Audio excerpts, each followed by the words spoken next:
Hi everyone, welcome back to another scrapbook process video, and thank you for joining me again today. What I am doing here is I am taking this Distress Paint by Tim Holtz, I believe, or Ranger ink, I'm not really sure. And I am inking up the edges of all my photos. I have a lot of photos that I want to get onto this layout, and I wanted them, I knew a lot of them were going to be basically butted up next to each other, so I wanted a little bit of definition in between each of those photos, and this Distress Paint was perfect. You could easily take like a sponge dauber, or you know, those sponge brushes that they sell for really cheap sometimes, and use regular craft white paint. That would work just as well, but I had this. It's funny because this was actually in my giveaway box for probably a few months, and I just recently pulled it out of the giveaway box, and I'm so glad that I did, because it did make inking the edges of these pictures a lot easier. And so I have gone ahead and done that, and that paint dries really quick. I was very happy about that.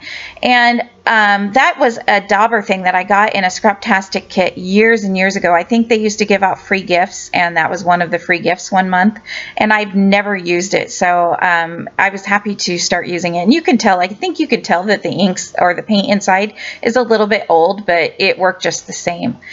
So I have gone ahead, and most of my photos are cut down to 3x4, but I'm following a sketch by Scrapbook Generation, and on the sketch it had 2 rows of these photos. I want to say these are 2x2, but maybe they're 1.5 by 1.5.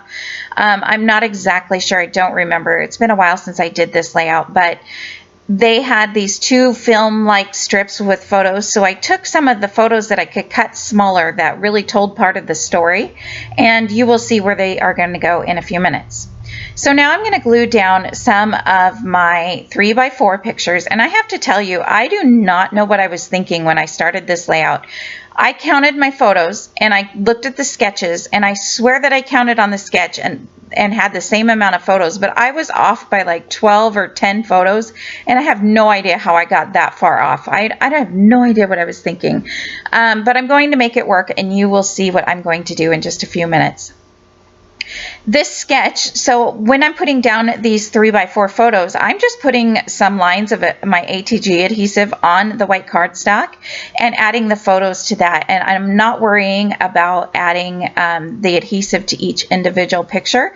This just kind of helps it go by a little bit quicker, and you can see how that little bit of white border to all of those photos really helps give it a little bit of something, and makes it separates the photos really well, and it just kind of gives a little bit of added interest. I love it. I will definitely be doing this again. I know that I've done that in the past years and years and years ago, but I haven't done it in a really long time. So I think here is where I realize, oh my gosh, I don't know how I got so far off with my photos. But I'm going to go ahead and glue the photos down. I think I'm going to glue the photos down. Nope. What I decided was, since I had so many extra photos, but they are already cut down to 3x4 and they're already inked edges, I'm going to use a 4x12 flip flap.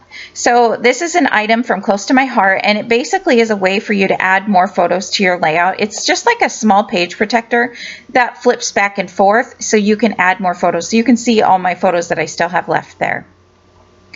So I'm going to just take this piece of cardstock that I've basically cut to 4 inches so it will fit inside of that 4x12 flip flap, and I'm going to start adding photos. And again, nothing's going to go on these strips of photos, so I just put my adhesive down on the cardstock and I'm just adding the photos. And I'm trying to, I think that first row that I just did, I picked out ones that I wanted to be on the front of the layout, so when the flip flap is closed, those will be the pictures that you see, and then the rest of them here that I put on the other side, and then these ones that I'm putting on the layout now are the ones that will be behind.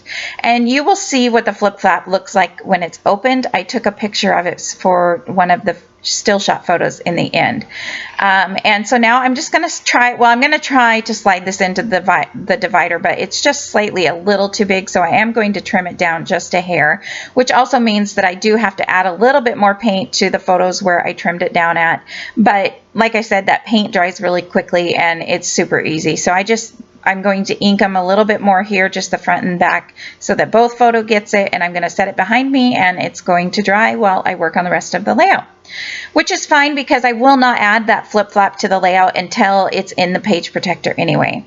So here is basically what the layout is going to look like, and I'm using some of the Echo Park Summer Adventure. This is a new line that just came out recently, and I'm trying to be a little better about the collections that I order and the money I spend, and so I decided just to get a few of their pattern papers. Normally I would get the full collection and the die cuts and the ephemera and the chipboard and everything to go with it, but what I decided to do was pick, because I really like this one. I know those are canoes and not kayaks. I'm wearing kayaks, but I don't care. It's boats and it looks really cute, so I just went with it. I knew I wanted to use these photos with that, so that's why I ordered some of the paper.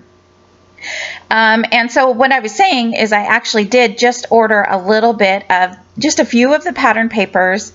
I ordered some of the coordinating cardstock colors to go with it, and I will say I don't think I will be doing that again unless it's a really great navy or color I don't have, but I'm finding with the collections that I have ordered those, I'm not using them as much as I thought I would. I thought I could have them that way for photo mats or borders, but so that's something I'm not sure if I will continue to order unless I'm absolutely in love with the collection and the colors.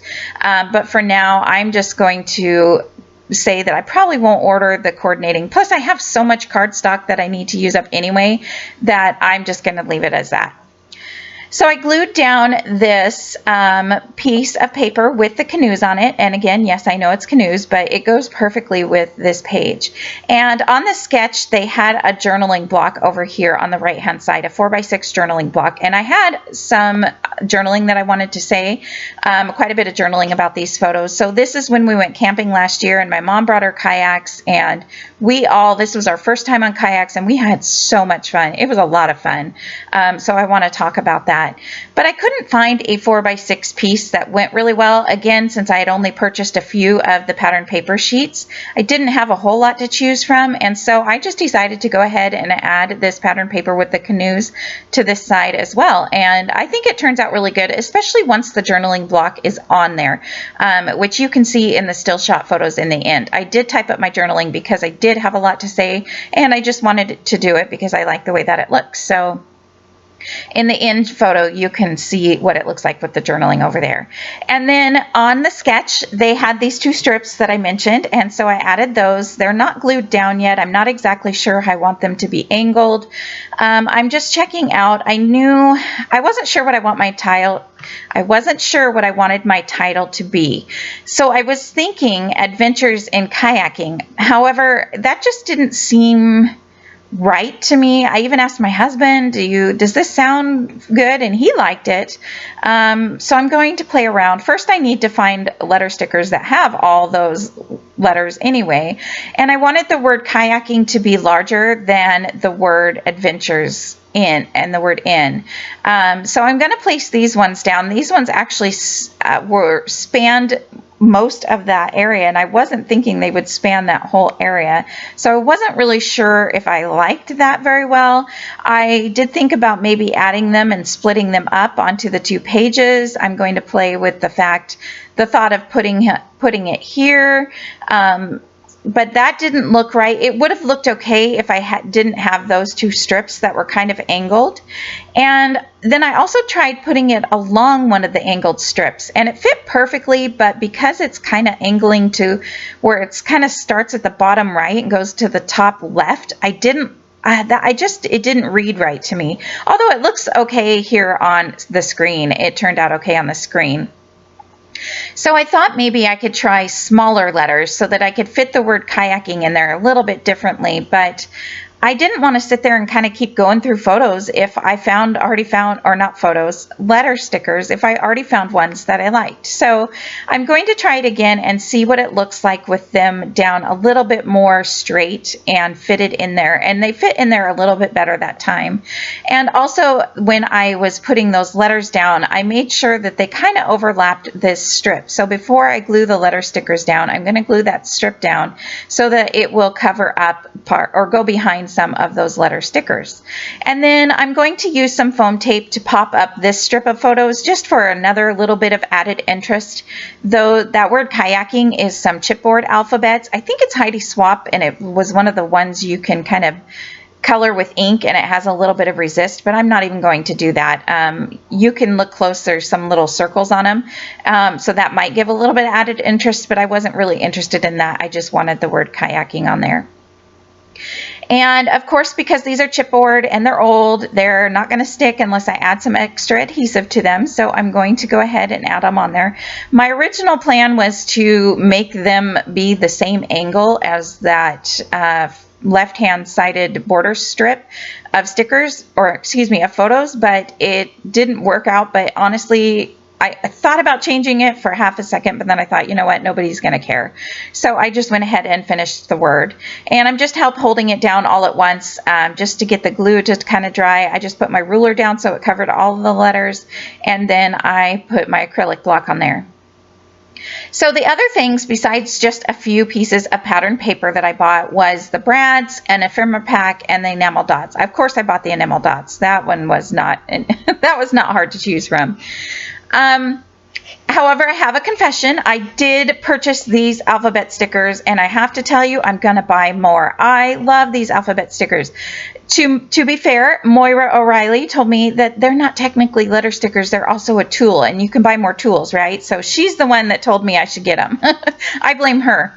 Anyways, what I was putting together the word adventures, and you can see I just used my little ruler to kind of help line them all up and then put them on there. And after I did the word adventures, I realized I could make it say kayaking adventures instead of adventures in kayaking, and I liked that better. So, oh yeah, and I also got the chipboard pieces, I guess, with this collection. So I must have got a few more things than I've remembered, but there's a lot of hiking stuff with this collection, so I decided that would be perfect for my husband's hiking pictures. The only thing I will say is there's not very many small embellishments. I was looking for some small embellishments, and there wasn't any, and so I kind of struggle a little bit with that.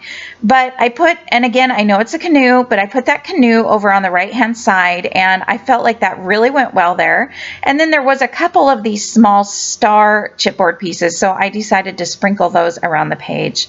And I did add that die cut blue ephemera piece that is to the left of that strip above the letters K and A that I'm working with here. So I'm going to go ahead and ink the edges of it and just glue it flat and kind of tuck it behind the pictures. And then there's an arrow that I'm going to glue right above that, and I feel like it really points to the pictures. It kind of leads your eye in, and I love it. I love how this layout turns out. It's different colors for me. I'm not used to the browns and everything, but this was a really fun time, and I'm so glad I got these pictures scrapbooked, and I'm so glad that I got so many of them on there. Now I am going to go ahead and glue, I did add a couple of star stickers up to the top center of the right hand page, you could see there, just for a little bit to bring your attention up that way, kind of make a little third cluster area type thing. And I did glue that canoe and that star down here on the right hand side, and that I'm keeping in mind the whole time that I'm going to fill a lot of that space up with my journaling. So I'm not going to add any more embellishments around in that square until I am done with my journaling. I don't really quite remember what I might, it's possible I might add something to the top right of the journaling box, but I can't remember 100% sure, but you can check it out in the still shot photo here in the end if you'd like to know. And when I add the journaling box, because it's black typing on white paper, it really brings over a lot of that white from the, not only the title, but from the white matted border of those two strips, and it looks so good when it's done. So again, I wish I had the number of photos. I should have counted how many photos, but I forgot to do that. And but here is a close-up. This is a close-up right here of the flip flap opened, so you can see how many photos will be there, and it works out perfectly. And then here is a still shot, and you can tell that white journaling box on the right side just really helped add some. So thanks for watching, everyone. Bye.